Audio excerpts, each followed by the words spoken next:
सुप्रभात बच्चों, कैसे हो? आप लोग स्वस्थ होंगे, घर पर होंगे। आज तो रविवार है, लेकिन आज भी हम लोग कुछ पढ़ेंगे। अच्छा लगेगा। अवकाश के दिन में भी ऑनलाइन क्लास का संचालन आपको सुखद अनुभूति देगा, कुछ न कुछ जानकारी तो देगा ही। तो आइए हम लोग शुरू करते हैं।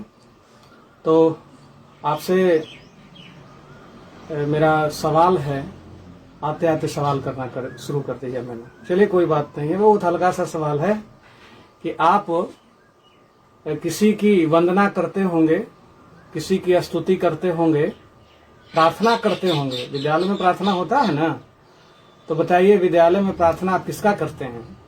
बताइए। तो विद्यालय में प्रार्थना आप कहीं कहीं विद्यालय में सरस्वती जी की प्रार्थना होती है, तो हम अपने विद्यालय में बिहार राज्य प्रार्थना होती है, सर्वधर्म प्रार्थना होती है। तो हम लोग सभी जो इस संसार के इष्ट देवता हैं, ईश्वर हैं, परमेश्वर हैं, अल्लाह हैं, भगवान हैं, सबकी हम लोग प्रार्थना करते हैं। तो आज हम लोग एक प्रार्थना ही पढ़ेंगे और समझेंगे।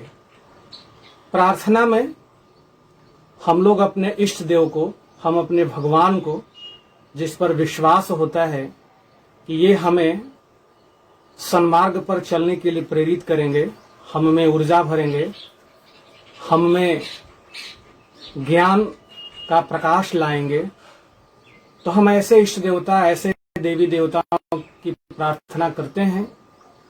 तो आज का जो पाठ है वो एक प्रार्थना ही है। प्रार्थना को हम स्तुति भी कहते हैं। स्तुति का मतलब अपने इष्ट देव की प्रशंसा करना, अपने इष्ट देव के कीर्ति का, गुणों का यशः गान करना, कीर्तन करना, उनका गायन करना। तो आज का जो पाठ है वो पाठ स्तुति ही है, गायन ही है, वंदना ही है, प्रार्थना ही है। तो यह जो पाठ है वह कक्षा 7वीं का है, लेकिन हम लोग अभी 8वीं कक्षा के विद्यार्थियों के लिए वह कैचअप कोर्स के अंतर्गत निर्धारित है। तो आइए हम लोग उस प्रार्थना को, उस स्तुति को देखते हैं कि कौन सी वह स्तुति है। तो वह स्तुति है एक नदी की। किसकी है? नदी। क्या नदी की भी स्तुति हो सकती है? क्या नदी के लिए भी प्रार्थना किया जा सकता है? तो बताइए वह कौन सी नदी होगी जिसे हम प्रार्थना करते होंगे, उनकी स्तुति करते होंगे, उनका गुणगान करते होंगे? बताइए, कुछ नदियों का नाम बताइए जो पवित्र मानी जाती हैं, जो बहुत ही पुण्यदा मानी जाती हैं, जिनका स्मरण करने से मन प्रसन्न हो जाता है, जिनकी स्तुति करने से आनंद की अनुभूति होती है। बता सकते हैं वह कौन सी नदी है? हाँ, गंगा है। गंगा एक ऐसी नदी है बच्चों, जिसका स्मरण से ही मन आह्लादित हो जाता है, चित्त प्रसन्न हो जाता है, हम भाव विह्वल हो जाते हैं। गंगा से हमारा लगाव जो है अनुराग का है, श्रद्धा का है, एक भक्ति का है। गंगा नदी का जब दर्शन हम करते हैं तो मन प्रसन्न हो जाता है, मन खिल खिल जाता है, आनंद से भर जाता है हृदय। गंगा नदी से हमारा जो संबंध है वो भावना का संबंध है, हृदय का संबंध है। लगता है गंगा के समीप आकर कि हम अपनी माँ के समीप बैठ गए हैं, माँ के गोद में आकर हम शांति का अनुभव करते हैं। तो गंगा ऐसी नदी है जो हमारे अंदर राग का, आनंद का, भक्ति का, हर्ष का संचार करती है। गंगा हमारे मन मस्तिष्क को ही पवित्र नहीं करती है, मन मस्तिष्क को ही ऊर्जा से आप्लावित नहीं करती है, बल्कि यह अपने स्वच्छ जल से, यह अपनी जलधारा से मनुष्यों का कल्याण करती है, उसे जीवन देती है। जीवनदायिनी है गंगा नदी। जीवनदायिनी इसलिए कि उसके जलधारा से नहरें निकाली गई हैं, उनसे सिंचाई होती है, पटवन होता है, फसल की सिंचाई होती है। गंगा नदी इतनी लंबी है, इतनी विशाल है कि उसमें जल मार्ग से भी यात्रा के लिए वो एक साधन है, तो वह परिवहन का, यातायात का भी साधन है, एक जल मार्ग है। तो इन्हीं कारणों से गंगा भारत की जीवनदायिनी नदी मानी जाती है। गंगा हिमालय पर्वत से निकलकर बंगाल की खाड़ी में गिरती है। एक लंबे क्षेत्र में वह अपना जलधारा से लोगों का कल्याण करती है। यही कारण है कि जब भी हम गंगा को देखते हैं हमारा मन प्रसन्न हो जाता है। लगता है कि हम किसी ममता की छांव में आ गए हैं।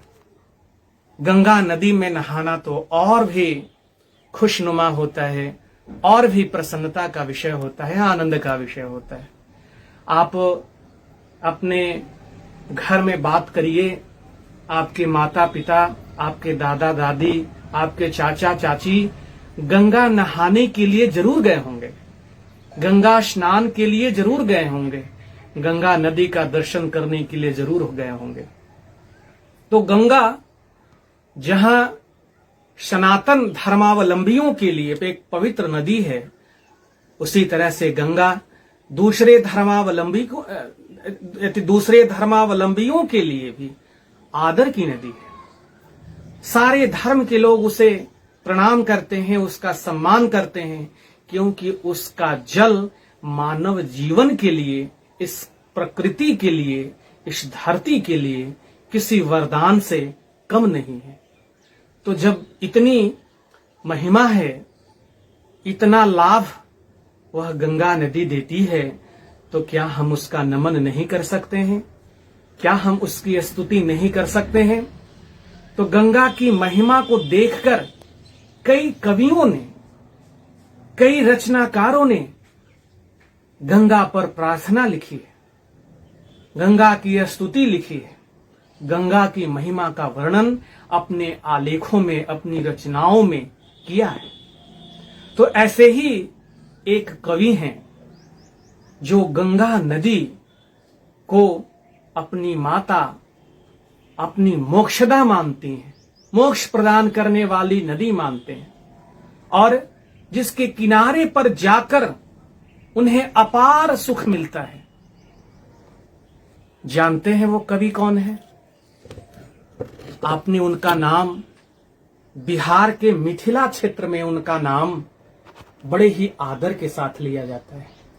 और अब मिथिला ही नहीं, बल्कि पूरा हिंदी साहित्य में विद्यापति को महाकवि के रूप में सम्मानित किया जाता है।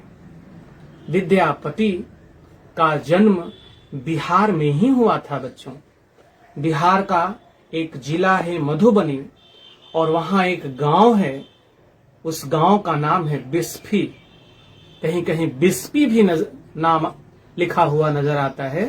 तो बिस्फी या बिस्पी नामक गांव में उनका जन्म हुआ था, और उनका जन्म एक ब्राह्मण परिवार में हुआ था, और वह ब्राह्मण परिवार शैव धर्म को स्वीकार किया था।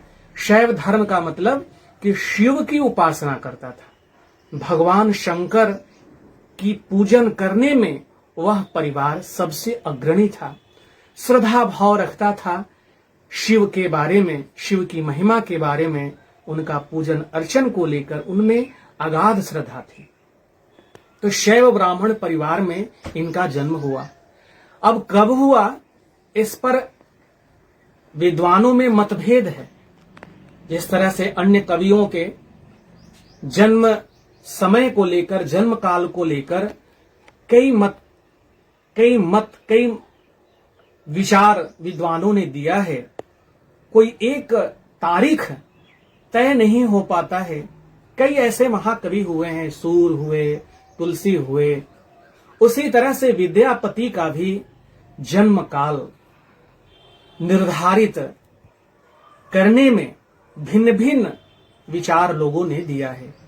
तो उनका जन्म माना जाता है कि सन 1350 से 1374 के बीच हुआ होगा। उनकी मृत्यु सन 1440 से 1448 के मध्य हुआ होगा। विद्यापति महाकवि थे। वह संस्कृत भाषा में अनेक ग्रंथों की रचना की। संस्कृत के वह प्रकांड विद्वान थे, क्योंकि उनके पिता भी विद्वान थे। उनके पिता भी तिरहुत के राजा के यहाँ राजपुरोहित थे, राजकवि थे। तो जब पिता ऐसे हो तो भला पुत्र क्यों नहीं? तो पुत्र भी संस्कृत के प्रकांड विद्वान हुए। विद्यापति संस्कृत के प्रकांड विद्वान हुए और इन्होंने भी मिथिला के राजाओं के यहाँ राजकवि के रूप में, राजपुरोहित के रूप में कई सालों तक कार्य किया और उसी दौरान उन्होंने कई ग्रंथों की रचना की। तो जहां उन्हें संस्कृत की रचनाओं में महारत हासिल थी, जहां उन्होंने संस्कृत में अनेक ग्रंथों की रचना की, वहीं वह अवहट जो हिंदी की पूर्ववर्ती भाषा है, आज हम जो बात कर रहे हैं वो हिंदी है, आधुनिक हिंदी है। आधुनिक हिंदी भी के पहले कई प्रकार की हिंदी आई और उन्हीं से आज हिंदी का जो आधुनिक स्वरूप है वह सुसंगठित हुआ है। तो सबसे पहले जो हमारी प्राचीन भाषा है वह है वैदिक संस्कृत। इसके बाद थोड़ा सा जब लोगों के बीच, जनसाधारण के बीच वह प्रवाहित हुई, लोगों ने उसका उपयोग किया, तो धीरे धीरे उसके स्वरूप में भी परिवर्तन हुआ और वह लौकिक संस्कृत के रूप में ढल गई।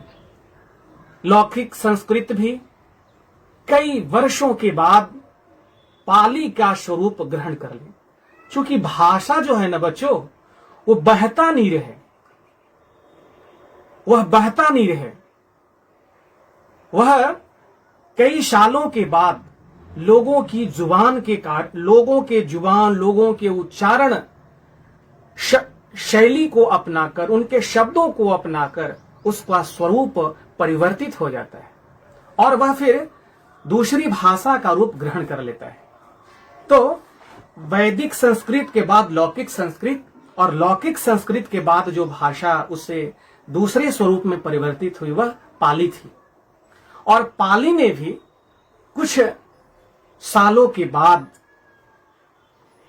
दूसरे स्वरूप में परिवर्तित हुई। वह भाषा थी प्राकृत की भाषा और प्राकृत की भाषा भी धीरे धीरे परिवर्तित हो गई और एक हिंदी का नया स्वरूप गढ़ा। वह भाषा थी अवहट। तो अवहट को समृद्ध करने का, प्रचार प्रसार करने का अगर किसी कवि का योगदान है, किसी कवि को श्रेय जाता है तो वह है विद्यापति। विद्यापति ने अवहट के प्रचार प्रसार करने के लिए 2 ग्रंथ लिखे और उन ग्रंथों का नाम है कीर्तिलता और कीर्तिपताका। इनमें उनके जो राजा थे, राजा कीर्ति सिंह के गुणगान उसमें किया गया है और तत्कालीन जो राज व्यवस्था थी, किस तरह से दिल्ली के सुल्तानों ने मैथिल राज पर कब्जा किया, उनके राजाओं को पराजित किया, उनका वर्णन उसमें मिलता है। विद्यापति संस्कृत के प्रकांड विद्वान, अवहट भाषा के जानकार और एक और भाषा जो लोक भाषा थी, जिसे विद्यापति ने कहा देसिल बयना सबजन मीठा, उस भाषा, उस बोली के बारे में कहा है। क्या कहा? देसिल बयना सबजन मीठा, मतलब कि यह जो देशी बोली है, देशी भाषा है, वह सभी लोगों के लिए प्रिय है, प्रिय है, मधुर है। तो जानते हैं वो कौन भाषा? वह भाषा मैथिली भाषा थी। मिथिला क्षेत्र में मैथिली भाषा को सुव्यवस्थित करने के लिए एक सटीक, एक सुगठित स्वरूप गढ़ने के लिए विद्यापति ने मैथिल भाषा में भी कई पदों की रचना की। तो उनके 3 प्रकार की भाषाओं में रचनाएं मिलती हैं, संस्कृत, अवहट और मैथिली भाषा में पदावली। इस भाषा में उन्होंने सैकड़ों पदों की रचना की, लेकिन उन पदों को संग्रहित करने के लिए अच्छा प्रयास नहीं किया गया, इसलिए कुछ ही पद संकलित किए गए और कई ऐसे पद जो हुए वह किसी के संकलन में नहीं आ सके और लुप्त हो गए, बर्बाद हो गए। तो मैथिली भाषा में विद्यापति ने कई पदों की रचना की और उन पदों में उन्होंने श्रृंगार का, भक्ति का बड़ा ही सुंदर गायन किया है। उनके पदों को देखकर लोग उन्हें, आलोचक उन्हें अभिनव जयदेव भी कहते हैं। जयदेव गीत के पद लिखने के लिए मशहूर हैं, संस्कृत में लिखे, लेकिन विद्यापति ने वैसे ही भाव के पद मैथिली में लिखे और उसमें राधा कृष्ण के प्रेम को ऐसी तन्मयता के साथ लिखे हैं कि लगता है कि वह लौकिक प्रेम है। और इसका ऐसा माना जाता है कि इन पदों में जो श्रृंगार है वह उनके जो राजा थे और मित्र भी थे, राजा शिव सिंह और उनकी पत्नी थी लक्ष्मा देवी। तो राजा शिव सिंह और उनकी पत्नी लक्ष्मा देवी में जो अनुराग का संबंध था, जो प्रेम संबंध था, उसका उन्होंने श्रृंगारिक वर्णन अपने पदों में किया है और उन पदों को वह राज दरबार में गाते थे और दरबार के लोग आनंद उठाते थे। तो यहां पर श्रृंगार का पद नहीं बल्कि भक्ति का पद है, स्तुति का पद है, प्रार्थना का पद है और वह पद है गंगा स्तुति। गंगा स्तुति में उन्होंने गंगा की उपासना की है, गंगा की प्रार्थना की है और गंगा से विनती करते हुए अपने मन की बातों को कहा है। तो आइए हम उन पदों को पढ़ते हैं। और ये जो पद है बच्चों, मिथिला में बहुत श्रद्धा से, बहुत आनंद से गाया जाता है। तो चलिए हम उस पद को गाने का प्रयास करते हैं, गा कर आपको सुनाते हैं। तो वो पद क्या है बच्चों? तो वह पद इस प्रकार हैं। बड़ सुख सार पाओल तू अति रे, बड़ सुख सार पाओल तू अति रे, छोड़ई तनिकट नयन बहनी रे, बड़ सुख सार पाओल तू अति रे, छोड़ई तनिकट नयन बहनी रे, बड़ सुख सार। कर जोरी विनमाओ विमल तरंगे, कर जोरि विनमो विमल तरंगे, पुन दर्शन होए पुनमति गंगे। बड़ सुख सार पाउल तु अतीरे, छोड़इत निकट नयन बहनी रे।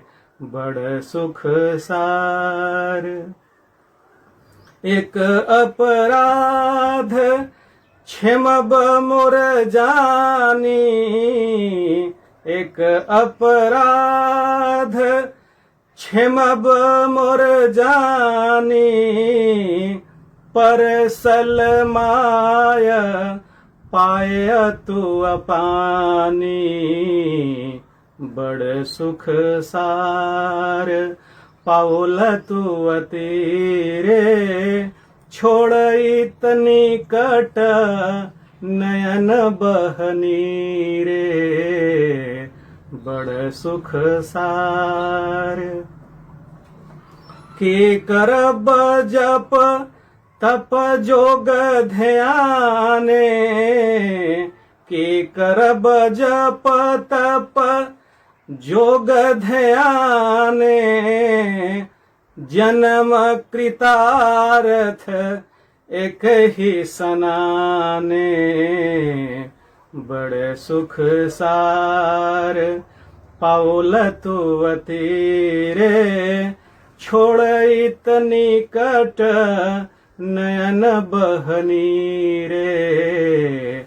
बड़ सुख सार भनई विद्यापति समदौ तो ही, भनई विद्यापति समदौ तो ही। अंत काल जनु विसरहु मोहि, बड़ सुख सार पाउल तु अतीरे। छोड़इत निकट नयन बहनी रे। बड़ सुख सार। बच्चों, आपको अच्छा लगा होगा। ये गंगा स्तुति विद्यापति के द्वारा रचित है। तो आइए आप भी इसे गाने का प्रयास करिएगा और बड़ा आनंद मिलता है इसे गाने में। इस पद को आप याद करेंगे और गाएंगे, अच्छा लगता है। तो यह मैथिली भाषा में है। तो आइए हम लोग अब इसका जो भाव है, जो आशय है, उसे हम समझने का प्रयत्न करते हैं। तो कहते हैं, तो हुआ ऐसा कि विद्यापति गंगा के किनारे रहते थे। गंगा के किनारे रहते रहते गंगा से उन्हें अपार स्नेह हो गया, अगाध प्रेम हो गया। लेकिन अब उन्हें गंगा के तट से को त्याग कर अपना घर भी आना था। मन नहीं मान रहा था कि गंगा को हम छोड़ें, गंगा का हम त्याग करें। लेकिन अब विवशता थी, घर पहुंचना था, घर जाना था। तो गंगा को वह विदा करने के समय उनकी जो अभिव्यक्ति थी, उनके जो मन के भाव थे, वह इस पद के रूप में उतर गए। कहते हैं, बड़ सुख सार पाउल तु अतीरे। बड़ मने बड़ा, बहुत, सुख मने सुख, सार मने जो मुख्य है, जो वास्तविक सुख है। पाउल मने पाया, तु मने तुम्हारे, तीरे मने तट। कहते हैं विद्यापति कि हे गंगा माता, मैंने तुम्हारे तट पर बहुत ही वास्तविक सुख पाया। जिस सुख ने हमें आह्लादित कर दिया, आनंदित कर दिया, वह सुख तुम्हारे तट पर मैंने रहकर पाया। छोड़इत निकट नयन बह नीरे। और अब मैं जब तुम्हारे तट से विदा हो रहा हूं, मैं तुम्हारे तट को छोड़ रहा हूं। छोड़इत, छोड़ना, निकट माने पास, नयन आंख, बहना, नीरे, पानी, जल। अब तुम्हारे तट को छोड़ने में मेरे आंखों से आंसू बह रहे हैं। छोड़ित निकट नयन बह नीरे, तुम्हारे समीप, तुम्हारी निकटता छोड़कर तुम्हारे तट के पास से जाने में मेरे आंखों से आंसू बह रहे हैं, मेरे नैनों से नीर बह रहे हैं। आगे की पंक्ति में कर जोरी, कर मने हाथ, जोरी मने जोड़ना, विनमो विनम्रता से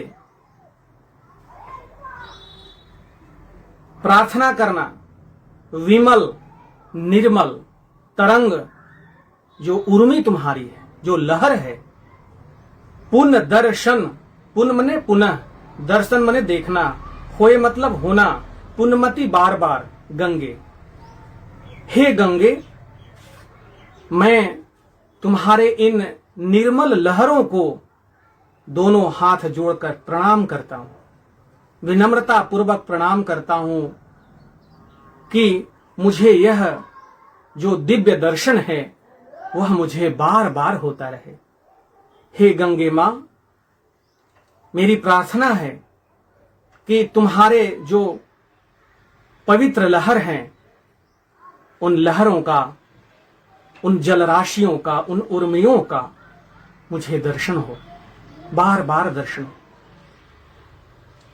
एक अपराध क्षेमब मोर जानी, एक अपराध दोष, क्षेमब क्षमा करना, मोर मेरा, जानी जानकर।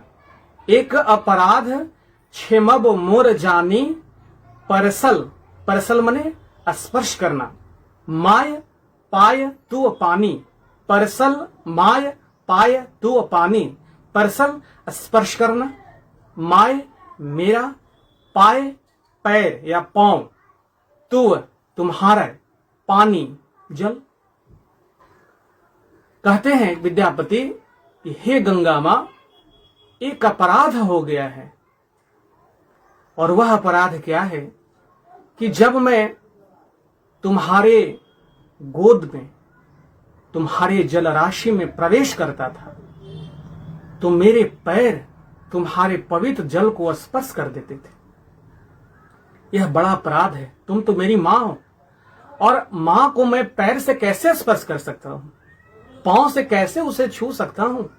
हे मां, हे गंगे, यही मेरा एक अपराध है कि जब मैं तुम्हारे जलराशि में प्रवेश किया तो मेरा पैर तुम्हारे पवित्र जल को स्पर्श कर दिया है। यह बड़ा अपराध है। इस अपराध को हे गंगा मां क्षमा करना। आगे की पंक्तियों में कहते हैं कि करब जप तप जोग ध्याने, जन्म कृतार्थ एक ही सनाने। इसमें गंगा की महिमा का वर्णन, गंगा के महत्व का वर्णन कवि विद्यापति करते हैं और कहते हैं कि करब जप तप जोग ध्याने। योग ध्यान जप तप क्या करना है, कुछ नहीं करने की आवश्यकता है। जन्म कृतार्थ एक ही सनाने, जप तप ध्यान पूजा योग ये सब कुछ करने की जरूरत नहीं है। बस तुम्हारे जल राशि में एक बार स्नान कर लेना है, बस जन्म सफल हो जाता है, जन्म कृतार्थ हो जाता है, सार्थक हो जाता है। कृतार्थ माने सार्थक होना, अर्थपूर्ण होना। कहते हैं कि हे गंगा मां, बस तुम्हारे जल राशि में एक बार स्नान करने से ही जन्म कृतार्थ हो जाता है, जन्म सफल हो जाता है, जन्म सार्थक हो जाता है। जब तब योग ध्यान करने की कोई जरूरत नहीं। कई कवियों ने भी गंगा स्नान को बड़ा पवित्र माना है और उन्होंने भी कहा है, जेते तुम तारे तेते नभ में न तारे।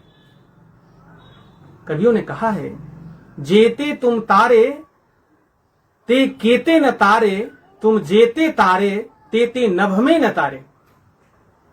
गंगा नदी के बारे में कवियों ने कहा कि हे मां, जिसे कोई नहीं मुक्त किया, कोई नहीं तारा, उसे तुमने तारा, और जितने लोगों को तुमने तारा उतने आकाश में भी तारे नहीं हैं। तुमने अनगिनत प्राणियों को मुक्ति प्रदान किया है, तार दिया है, उनके जन्म को सफल कर दिया है। बस तुम्हारे इस तुम्हारे गंगा जल में स्नान करने का इतना बड़ा फल मिलता है। कई कवियों ने गंगा के महिमाओं के बारे में लिखा है। विद्यापति ने भी कहा कि एक ही स्नान गंगा में करना जन्म को सफल कर लेना है। आगे की पंक्तियों में कवि कहते हैं, भानई विद्यापति, भानई मने कहना, निवेदन करना, भानई विद्यापति समदौ तो ही, समदौ मने विनती करना, अंतकाल जनु विसरहु मोही। विद्यापति कहते हैं कि हे गंगा माता, मैं तुम्हें प्रणाम करता हूं, मैं तुमसे विनती करता हूं, प्रार्थना करता हूं। क्या? अंतकाल जनु विसरहु मोही। जब मेरा अंतकाल आएगा, जब मैं मृत्यु शैया पर होऊंगा, जब मेरी मृत्यु निकट होगी, उस समय तुम मुझे नहीं भुलाना, तुम मेरे पास चली आना, मुझे मेरे जन्म को सफल कर देना। प्रार्थना क्या करते हैं विद्यापति? प्रार्थना करते हैं कि हे गंगा मां, एक प्रार्थना आपसे है, और प्रार्थना यही है कि अंतकाल जब मेरा आएगा, जब मेरी मृत्यु निकट आएगी, जब मृत्यु को प्राप्त कर रहा होऊंगा, उस समय तुम मुझे भूलना नहीं, तुम मुझे अपना दर्शन देना, अपने बाहों में ले लेना, अपनी गोद में ले लेना, अपने शरण में ले लेना। तो इस तरह से विद्यापति गंगा की स्तुति अपने विनम्र भाव से, अपने क्षमा भाव से करते हैं, और उनके महिमाओं के बारे में, उनके गुणों के बारे में यशः गान करते हैं। यह कविता आपको अच्छी लगी होगी और बहुत अच्छी स्तुति है। आप इसका जरूर इसको स्मरण कर लेंगे, आप इसे याद कर लेंगे और सस्वर गाएंगे, बड़ा आनंद मिलेगा।